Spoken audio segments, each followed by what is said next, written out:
محمد شفیق اور آپ دیکھ رہے ہیں میرا یوٹیوب اور فیس بک چینل۔ بابر کی اس ایجان انگیز اور طلاقم خیز حالات کی تصویر کشی ڈاکٹر پریمکل کادیروف نے اپنی سوانح ناول ظہیر الدین بابر میں کی ہے۔ ایک جگہ وہ لکھتے ہیں کہ بابر دم لینے کے لیے ذرا رکا لیکن اس نے اپنی بات جاری رکھی۔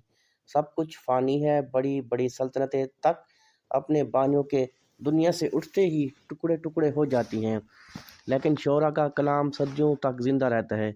انہوں نے اپنا ایک شعر کبھی جمشید بادشاہ کے ذکر کے بعد ایک جگہ پتھر پر کندہ کرا دیا تھا، جو آج تک تاجکستان کے ایک میوزیم میں ہے۔ وہ ان کے حالات کی ترجمانی کرتا ہے: گرفتم عالم با مردی و زور، ولیکن نہ بردیم با خود بغور۔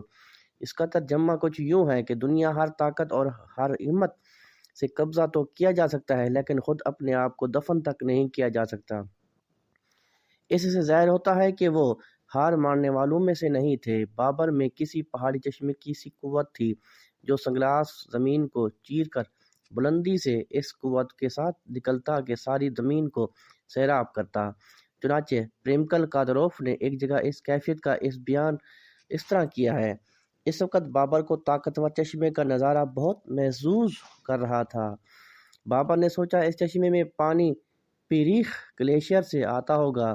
اس کا مطلب یہ تھا کہ پانی کو پیریخ سے نیچے آنے اور پھر آسمان پائے پہ لاؤ پہاڑ کی چوٹی تک چڑھنے کے لیے دونوں پہاڑوں کے درمیان واقع گھاٹیوں کی گہرائیوں سے کہیں زیادہ گہرائی تک جانا پڑتا تھا۔ پانی کے چشمے کو اس کے لیے اتنی قوت آخر کہاں سے مل رہی تھی؟ بابر کو ایسے چشمے سے خود اپنی زندگی کا موازنہ بہت موزوں اور اچھا لگا۔ وہ خود بھی تو ٹوٹ کر گرنے والی چٹان کے نیچے آ گیا تھا۔ بابر کی توجہ ہندوستان کی جانب کیوں کر مبذول ہوئی؟ اس کی مختلف توجیہات پیش کی جا سکتی ہیں، لیکن پروفیسر نشاط منظر کا کہنا ہے کہ ہندوستان کی جانب ان کی توجہ بہت معقول تھی، کیونکہ کابل میں محصول لگانے کے لیے صرف ایک چیز تھی اور حکومت کے انتظام و انصرام کے لیے دولت کی انتہائی ضرورت تھی۔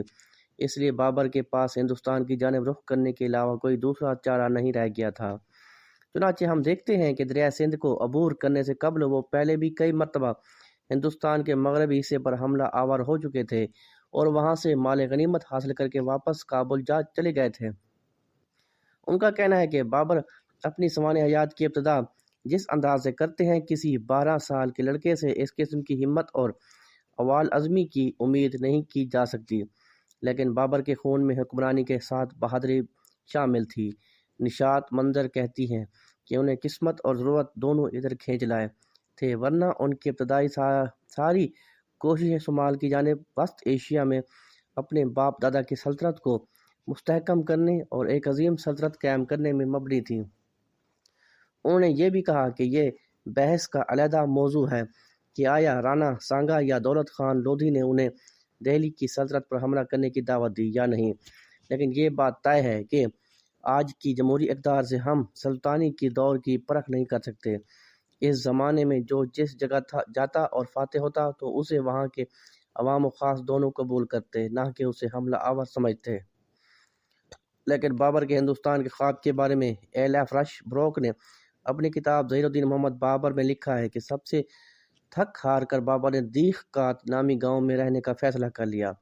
اس نے پرخلوص طریقے سے پر خود ماحول کے مطابق ڈھال لیا، اپنے تمام دعووں کو ترک کر دیا اور میں محض ایک سادہ مہمان کی طرح گاؤں کے مقدم سردار کے گھر رہنے لگا۔ یہاں ایک ایسا سابقہ پڑا جس کے متعلق قسمت نے یہ طے کر دیا تھا کہ جس سے بابر کی آئندہ کی زندگی کی تشکیل پر ایک اعلیٰ ترین اثر پڑے گا۔ مقدم کی عمر 70 یا 80 برس ہوگی، مگر 80 برس ہوگی، لیکن ان کی والدہ 111 سال کی تھی اور وہ بقید حیات تھی۔ اس بوڑھی خاتون کے کچھ رشتہ دار تیمور بیگ کے لشکر کے ساتھ ہندوستان گئے تھے۔ یہ بات ان کے ذہن میں تھی اور وہ اس کا قصہ سنایا کرتی تھیں۔ انہوں نے بابر کے بزرگوں کے کارناموں کی جو کہانیاں سنائیں، انہوں نے نوعمر شہزادے کے تخیلات میں ایک جوش و ہیجان پیدا کر دیا، اور اس میں کوئی شبہ نہیں ہو سکتا کہ اس سے ہی ہندوستان میں تیمور کی فتوحات کو تازہ کرنے کا خواب اس کے ذہن کے پس منظر میں مسلسل قائم رہا۔ باقی پارٹ اگلے حصے میں۔ شکریہ۔